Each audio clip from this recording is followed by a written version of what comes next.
Estás a evitar-me, Diogo. A voz de Miguel soou mesmo atrás de mim, tão perto que quase senti o seu hálito no pescoço. Virei-me devagar, surpreso por encontrá-lo ali na varanda naquela hora da noite. O resto da casa estava em silêncio, todos pareciam já dormir. A expressão dele misturava um sorriso leve com algo que não conseguia identificar. Não era a primeira vez que sentia um clima estranho entre nós nos últimos tempos. Pequenos gestos, olhares demorados, piadas com um duplo sentido subtil, tudo sempre feito de forma tão natural que, se eu comentasse com alguém, provavelmente diria que era coisa da minha cabeça. Claro que não, respondi, tentando soar descontraído. Por que pensarias isso? Ele manteve o olhar fixo no meu, como se quisesse encontrar algo para além das palavras. A proximidade entre nós tornava o ar mais denso, e não consegui evitar um ligeiro nervosismo. A conversa continuou num tom leve, mas a cada frase parecia haver algo implícito. Falávamos de coisas banais, as próximas voltas de moto, um novo café que tinha aberto no centro, mas havia sempre aquele subtexto silencioso, como se ambos estivéssemos à espera que o outro dissesse algo mais. Houve um momento em que, ao rir-se de uma piada minha, Miguel tocou-me no ombro de forma quase imperceptível. Um toque rápido, mas suficiente para me deixar consciente dele o resto da conversa. Quando decidi ir para o quarto, despedimos-nos com um boa noite normal, mas enquanto caminhava pelo corredor, a sensação de que algo estava a mudar entre nós não me deixava em paz. O fim de semana chegou, e com ele mais uma das nossas tradicionais voltas de moto. Costumávamos andar sempre em grupo, mas naquela manhã os outros avisaram que iam noutra direção. Foi raro, e confesso que não fiquei indiferente. Miguel, pelo contrário, parecia perfeitamente à vontade. Melhor assim, disse ele, com aquele sorriso habitual. Um dia só para nós. As palavras ficaram a ecoar na minha cabeça enquanto ajustava o capacete. Subimos para as motos e partimos. A estrada estava livre, o vento forte contra o corpo e o som constante dos motores davam aquela sensação de liberdade que me fazia esquecer o resto. Parámos numa bomba de gasolina à meia da manhã. Enquanto ele abastecia, olhou-me de lado e voltou a repetir, em tom descontraído. Pronto para um dia só nosso. Sorri e assenti, mas por dentro estava a tentar perceber se aquilo era apenas uma brincadeira ou se queria mesmo dizer algo mais. Continuámos caminho, atravessando pequenas aldeias e curvas intermináveis pela serra. Conversávamos nos momentos de paragem, sobre rotas, sobre as corridas de outros tempos, e havia sempre aquela facilidade de estar juntos, como se a amizade que construímos tivesse ganho uma nova camada, ainda indefinida. Ao fim da manhã, decidimos parar junto a um rio onde, noutras ocasiões, já tínhamos passado tardes tranquilas a pescar. O lugar estava vazio, só se ouvia o som da água a correr e o canto dos pássaros. Sentámo-nos perto da margem, e Miguel começou a falar de como aquele sítio era especial para ele, um refúgio nos dias mais pesados. Enquanto falava, lançou-me um olhar rápido e depois voltou a fitar a água. Não sei explicar porquê, mas aquele momento teve peso. Senti que ele estava a tentar partilhar algo mais, e limitei-me a ouvir, sem interromper. No final, deu-me uma palmada leve no ombro e disse: Vamos, ainda temos muito caminho pela frente. Voltámos para as motos e seguimos, mas a imagem daquele olhar ficou comigo. Não era apenas admiração ou amizade. Era como se houvesse uma pergunta silenciosa entre nós, uma que nenhum dos dois estava pronto para fazer. Hoje não tens desculpa, Diogo. Miguel encostou-se à minha moto com um sorriso decidido. Vamos até um sítio que nunca te mostrei. Era domingo de manhã e o sol já iluminava a estrada. Ainda antes de responder, senti aquela mistura de curiosidade e nervosismo que vinha sempre quando ele falava assim. Não perguntei muito. Apenas peguei no capacete e acenei afirmativamente. Seguimos pela serra, alternando entre momentos de silêncio e outros em que, pelo intercomunicador, ele soltava piadas ou comentava a paisagem. Ao contrário dos passeios com o grupo, não havia pressa. A cada curva, parecia que estávamos a criar uma rotina só nossa.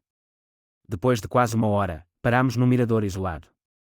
Daqui via-se o rio a contornar os montes, e o vento trazia um cheiro fresco de eucalipto.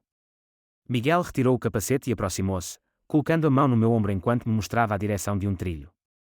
Lá embaixo há um sítio incrível. Vamos a pé, vale a pena. O caminho era estreito e irregular. Em certos trechos, ele estendia-me a mão para ajudar a descer. O contacto era firme e rápido, mas cada vez que isso acontecia, o meu corpo reagia de forma que eu não conseguia controlar. Chegámos finalmente a uma clareira junto ao rio, onde a água corria calma. Sentámo-nos nas pedras, e Miguel começou a contar histórias de quando vinha ali sozinho para pensar. Falava com uma sinceridade que eu raramente via nele, sempre tão descontraído. Houve um momento em que fez uma pausa, olhou-me fixamente e disse: Há coisas que é mais fácil dizer aqui, longe de toda a gente. Não insistiu, e eu também não perguntei. Ficámos ali a ouvir o som da água. Depois de um tempo, ele sorriu de novo e deu-me uma palmada suave nas costas. Vamos, ainda quero mostrar-te outra coisa hoje. Voltámos a subir o trilho. Quando o terreno apertou, Miguel colocou a mão na minha cintura para me ajudar a equilibrar. Foi um gesto rápido, mas senti a força e a proximidade. No topo, voltámos às motos e seguimos por mais alguns quilómetros até chegarmos a uma pequena aldeia. Almoçámos numa tasca local, partilhando um prato típico. Entre uma garfada e outra, a conversa fluiu de forma natural. Miguel perguntava sobre o meu trabalho, os meus planos, e de vez em quando lançava uma piada que me fazia rir alto. Em certos momentos, percebia-o observar-me em silêncio, como se quisesse decorar cada reação. Depois do almoço, caminhámos pela aldeia. Ao passarmos por uma ponte de pedra, ele encostou-se ao parapeito e fez sinal para eu me aproximar. Sentes isso? Perguntou, apontando para o som da água a correr por baixo. É o tipo de coisa que me faz querer ficar mais tempo nos lugares. Ficámos lado a lado, e sem perceber, os nossos braços roçaram. Não recuei. Ele também não. O momento durou poucos segundos, mas carregou uma intensidade difícil de explicar. Quando regressamos às motos, Miguel bateu no meu ombro antes de colocar o capacete. Gostei de hoje. O tom era simples, mas havia algo mais.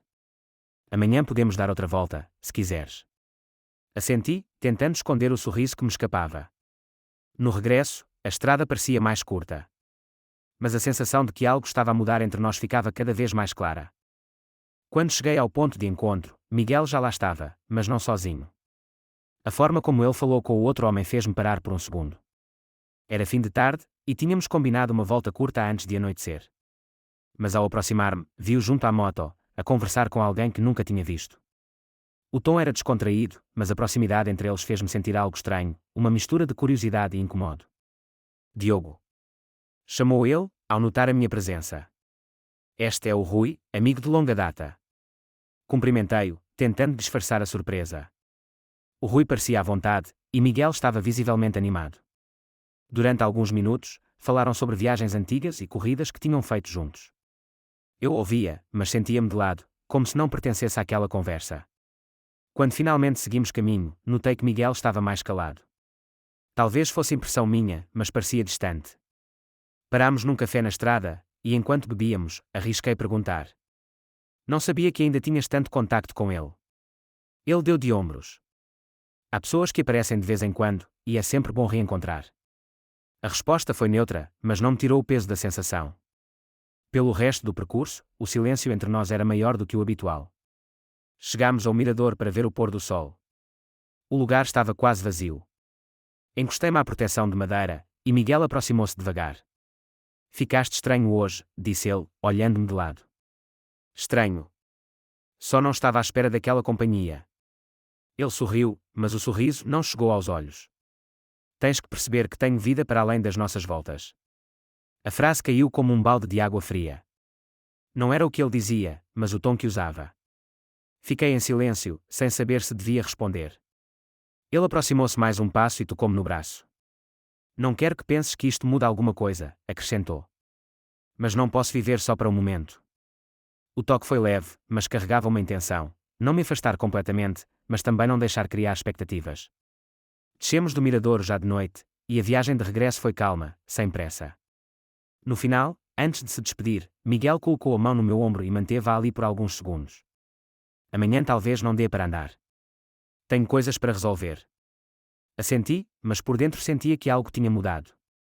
Não era apenas ciúme, era a percepção de que, para ele, aquela ligação podia ser diferente do que eu imaginava. Ao chegar a casa, fiquei sentado no sofá, revendo cada gesto e palavra. Talvez estivesse a ler demais nas entrelinhas. Ou talvez estivesse a perceber que, por mais próximo que ele parecesse, havia barreiras que ainda não estava disposto a cruzar. O telefone vibrou com uma mensagem curta de Miguel: se quiseres, estou no cais. Vem. Não era o dia que tínhamos combinado para andar de moto, mas a mensagem apanhou-me de surpresa.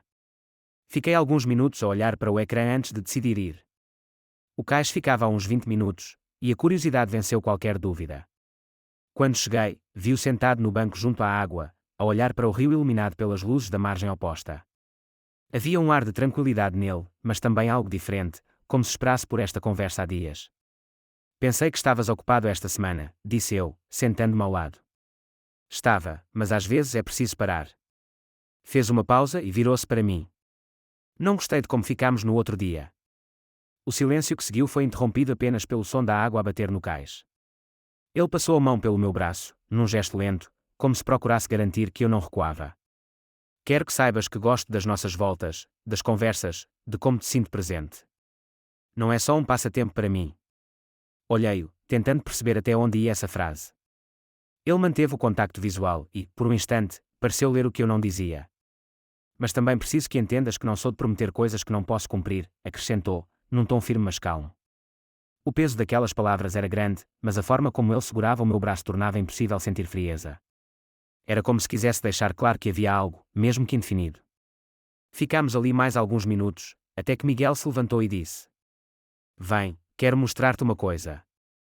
Caminhámos ao longo do cais até chegar a um pequeno ancoradouro. Ali, um barco simples balançava suavemente na água. Ele ajudou-me a entrar, segurando-me pela mão com firmeza. Subimos o rio devagar, o motor baixo a deixar ouvir o som da noite. A certa altura, Miguel desligou o motor e deixou o barco à deriva. A corrente leve movia-nos lentamente, e o céu estava limpo, salpicado de estrelas. Ele encostou-se ao banco e fez sinal para eu me aproximar. É aqui que venho quando preciso de pensar. Sorriu. Hoje achei que fazia sentido partilhar contigo. Sentei-me ao lado dele, e por alguns segundos não dissemos nada. O vento frio fez-me encolher os ombros, e sem hesitar, Miguel tirou o casaco e colocou-o sobre mim. Não quero que te constipes, disse, quase num sussurro. Esse gesto simples, carregado de cuidado, quebrou a distância que ainda restava. Olhámo-nos, e o silêncio não era mais desconfortável. Era apenas a confirmação de que algo estava a mudar. Voltámos para o cais já perto da meia-noite. Ao despedirmos-nos, Miguel colocou a mão na minha nuca, apertando-a levemente, e disse: Gosto de te ter por perto. Voltei para casa com a sensação clara de que, a partir daquela noite, já não estávamos no mesmo ponto de antes. Se quiseres, na parte 5 podemos encerrar a história com um final emocional e transformador, onde há uma decisão ou aceitação que dê ao espectador um verdadeiro sentimento de conclusão. Hoje é a nossa última volta antes de eu viajar, disse Miguel, pousando o capacete no banco da moto. Era uma manhã clara, e o ar tinha aquela frescura que antecede os dias quentes. Eu sabia que a viagem dele não ia durar muito, mas a ideia de ficarmos alguns dias sem nós vermos trazia uma inquietação estranha. Seguimos por estradas menos conhecidas, sem destino certo. Ao longo do percurso, falávamos pouco, mas cada pausa era preenchida por olhares e sorrisos que dispensavam explicações. A dada altura, Miguel fez sinal para entrarmos por um caminho de terra. No final, encontramos um campo aberto, com vista para o vale e o rio ao fundo. Nunca trouxe ninguém aqui, disse, apoiando-se no guiador. Achei que ias gostar. Encostei a moto à dele, e ficámos lado a lado, a admirar a paisagem. O silêncio entre nós era confortável, mas percebi que havia algo que ele queria dizer. Ele respirou fundo e virou-se para mim. Diogo, não sei explicar bem o que é isto que estamos a viver. Mas sei que, de alguma forma, me fez bem. Aquelas palavras, simples mas diretas, trouxeram-me uma sensação de alívio. Respondi sem pensar muito. Também me fez bem. Mais do que imaginas. Ele sorriu e, num gesto natural, colocou a mão no meu ombro. O toque foi firme, transmitindo segurança. Ficámos ali, sem pressa, apenas sentindo a presença um do outro. Quando nos preparávamos para sair, Miguel hesitou e depois disse: Queria pedir-te uma coisa. Não deixes de fazer estas voltas, mesmo que um dia eu não possa ir. Isto é mais do que andar de moto. É liberdade. É vida. A frase ficou gravada na minha mente. Respondi com um aceno e um sorriso. Prometo. Regressámos pela estrada principal, e, antes de nos separarmos, ele parou a moto e tirou o capacete. Até breve, Diogo. A voz era tranquila, mas havia um peso implícito. Até breve, Miguel. Estendi a mão, mas ele puxou-me para um abraço demorado. Senti naquele gesto tudo o que não precisava ser dito, a amizade, a confiança, e algo mais, guardado no espaço seguro que tínhamos construído. Quando o vi partir, percebi que aquela história não tinha um fim definitivo. O que vivemos ficaria comigo, não como uma dúvida, mas como uma certeza de que algumas conexões valem pela intensidade do que deixam, e não pelo tempo que duram.